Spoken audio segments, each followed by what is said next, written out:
ဘာကြောင့်စင်မီတန်မှာချင်းငွေယူတင်ပါတယ်လဲ Well ထိုင်းမှာမြန်မာလူသမားတယောက်ရဲ့ဘဝကတကယ်ကိုမလွယ်ကူလာပါဘူး။တစ်ပတ်မှာ6ရက်အလုပ်လုပ်ရတဲ့အပြင်ကိုအိမ်ရမိသားစုလည်းထောက်ပံ့ရတယ်။ဒီမှာနေစိတ်စားစိတ်ကိုလည်းပူပန်ရတယ်။အဲ့ဒီအပြင်အရေးပေါ်ငွေလိုလာပြီဆိုလို့ရှိရင်ဥမာပေါ့နော်မိသားစုတွေကနေမကောင်းဖြစ်လို့စေကူသားစိတ်လိုအပ်လို့အိမ်လာကပေးဖို့လိုလို့ဗီဇာစာရွက်စာတမ်းကြီးတွေလိုအပ်လို့အဲ့လိုမျိုးအချိန်တွေကြာလို့ရှိရင်ကိုကစူဆောင်းထားတဲ့ငွေမရှိဘူး။ဒါမှမဟုတ်လို့ရှိရင်ကိုကိုကူညီပေးနိုင်မဲ့သူမရှိဘူးဆိုလို့ရှိရင်အခက်ခဲရောက်ကြရဲဆိုတာလူတိုင်းသိကြမှာပါဒီလိုအချိန်တွေမှာတင့်ကိုကူညီပေးနိုင်ဖို့အတွက်စင်ပီတန်ကရှိနေတာဖြစ်ပါတယ်စင်ပီတန်မှာချင်းငွေလျှောက်ထားမယ်ဆိုလို့ရှိရင်ကြိုတင်ငွေတစ်ပြားတစ်ချက်မှမလိုအပ်ဘူးအပေါင်ပစ္စည်းလည်းလုံးဝမလိုအပ်ဘူးရုံးဝဝန်ထမ်းတွေကလည်းမြန်မာဝန်ထမ်းတွေဖြစ်တဲ့အတွက်ကြောင့်မလို့မြန်မာလိုပြောဆိုဆက်သွယ်နိုင်တယ်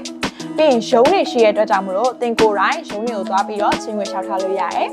စင်မီနယ်ကုမ္ပဏီကတရားဝင်လိုင်စင်ရကုမ္ပဏီဖြစ်တဲ့အတွက်ကြောင့်မလို့လုံးဝယုံကြည်စိတ်ချလို့ရပါတယ်။ပြီးတော့လို့ရှိရင်ချင်းငွေရလည်းဒီနေ့ရှောက်ဒီနေ့တန်းပြီးတော့ထုတ်လို့ရတာမို့လို့လွယ်ကူမြန်ဆန်ပါတယ်။အတိုးနှုန်းကလည်းအနည်းဆုံးနှုန်းဖြစ်တဲ့300%တနည်းအားဖြင့်3ဘတ်တိုးနှုန်းနဲ့ဝန်ဆောင်မှုပေးနေဖြစ်ပါတယ်။ဒါကြောင့်မလို့စင်မီတန်ကထိုင်းမြန်မာအလုပ်သမားတွေရဲ့အခြေအနေကိုလုံးဝနားလည်ပါတယ်။ဒါကြောင့်မြန်မာအလုပ်သမားတွေအတွက်အထူးရည်ရထားတဲ့ချင်းငွေဖြစ်ပါတယ်။အားကြောင့်မလို့အားလုံးပဲလိုအပ်လာတဲ့အချိန်တွေမှာစင်မီတန်ကိုသတိရလိုက်ပါ